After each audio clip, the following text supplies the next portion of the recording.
Thank you for having me today. Extreme temperatures, floods, tornadoes, and wildfires that are occurring in places where they normally do not, microplastics measured in our bodies at levels we cannot deny.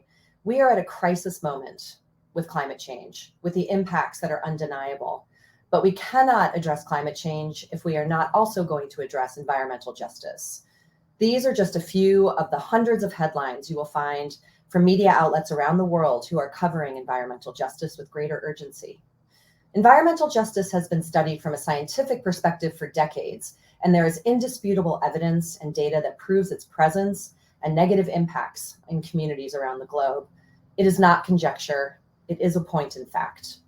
But for all of the scientific study on environmental justice, there is still a major lack of awareness of the issue and even less conversation among global corporates and C-suite leaders on the role that business has to play in charting solutions. To date, the commitment of corporations to environmental justice has been tepid to non-existent. When you combine the effects of environmental injustice with the social determinants of health, it becomes even more evident that we have major challenges, but also major opportunities for change. Let's start with a few grounding definitions. The social determinants of health are the non-medical factors that influence health outcomes.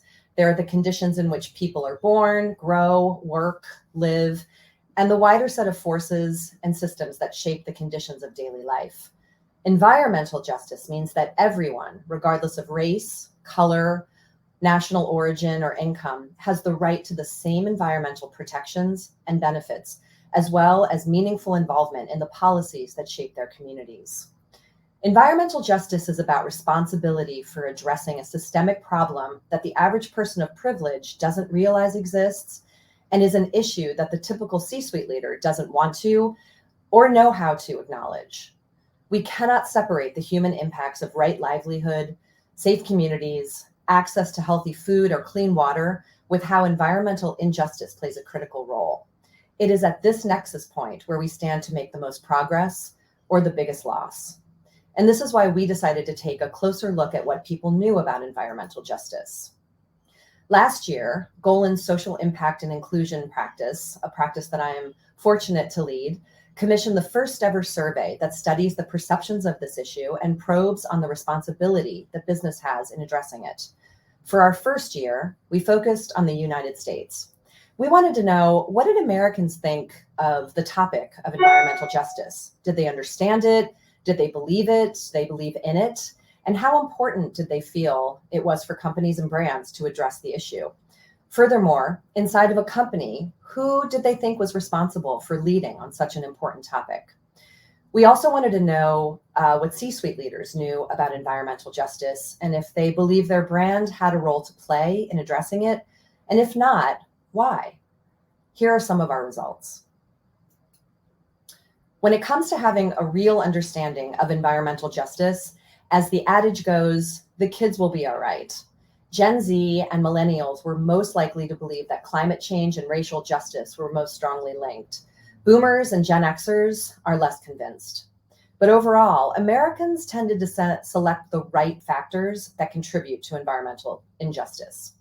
As for C-suite leaders, not only did they not know how to define the issue, they also did not recognize that it's part of a broader systemic issue that goes far beyond their community. We found that they looked at the issue within the parameters of risk mitigation, which challenges the ability to make impact at scale. And here you can see that the data showed that just over half of Americans reported familiarity with environmental injustice, but when asked to define it, only 1/3 could accurately describe it, and 25% said that they could not define it at all.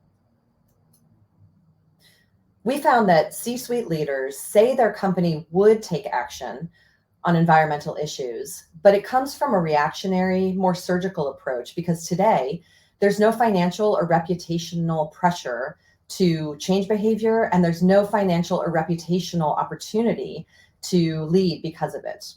Further, while these leaders strongly believed that environmental justice is important for corporations to address, almost half of them also said that they did not think that it would produce tangible outcomes for minority or low-income communities, which led us to wonder, if not you, then who?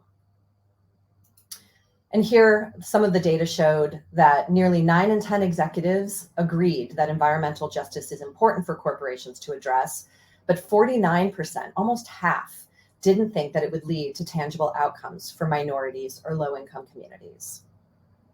But one of the most telling and surprising outputs for us was that among the C-suite executives we polled, we were shocked to learn that almost half of them defined environmental justice as justice for the plants or animals, or a movement to sue corporations for their impact on the environment. So already you can kind of see the challenges at hand. And to put a more visceral point on this, here are some of the verbatim comments from those executives who did not believe that racism and the environment were linked. And the linkage is the shining example of intersectionality. Some of these verbatim quotes included, because skin color does not link to environmental situation. Lack of traditional family structure of active fathers are the main culprit, and these do not have a skin color. Or, because Blacks and Hispanics tend to live in low-income areas where there is more pollution. And finally, because it shouldn't be a race issue, and this literally makes no sense. Not everything is about race. When we polled consumers, we learned that unaided, Americans knew a little about environmental justice, but when given the definition, they were much more aware of an environmental justice issue in their community or in their region, but they did not recognize that it was part of a broader systemic issue that goes far beyond their community and, in fact, around the globe. Our study found that more than 85% of Americans believed that environmental injustice, which we defined as a type of discrimination where people of low income or minority communities are forced to live close to environmentally hazardous conditions, is important. But only 1/3 of them, 1/3, were satisfied with the actions taken by companies to address this issue. We've seen many surveys over recent years of Americans wanting companies to do more to address key social issues. Environmental justice is no different. Most Americans believed that environmental justice is important and that companies have a role to play in fixing the system, but they believe very few think companies are living up to this expectation. Americans are tired of all the words and little action from corporates. When it comes to making change, we found that not only do they want companies to stop being performative and take real action, but they also want the lip service to stop. This was especially prevalent in our study among boomers, the older generation. Expectations from the majority of Americans are clear. Companies need to work harder to assess their own impacts and to stop building toxic facilities in communities of color. Our data showed that 82% of consumers believe that statements are not enough, and 83% believed that corporate leaders have a responsibility to address environmental injustice, and 66% think that companies cannot address climate issues without including racial justice. Environmental injustice is a global issue, but the only way to create change is to start locally by tackling injustice at its root, at the local neighborhoods we live in, and tailor those solutions to those local needs. We have to look at these intersectional issues in real ways, use real language, and stay focused on the human condition. How do we ensure that marginalized communities have access to fresh water, access to tree shade for cooling, safe neighborhoods to send our kids to school, and even access to good education? How do we generate community-led solutions and ensure that companies building manufacturing plants or refineries do not over-index on these marginalized neighborhoods? And how do we help C-suite leaders understand that tackling environmental injustice is one of the fastest ways to address climate change? Let's put it this way. The family in the south side of Chicago or in Sultan Ghazi are not thinking about a corporate's 2025 or 2050 emission reductions targets. What they're thinking about is why their kid has asthma, or why they can't move to a safer neighborhood so their kids can walk to school without fear of violence, or have a way to feed their family healthy food.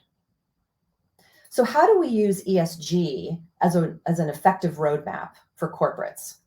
Begin with the intersectionality of the social determinants of health, which is contained in the E and the S of ESG, the E being environment and the S being society.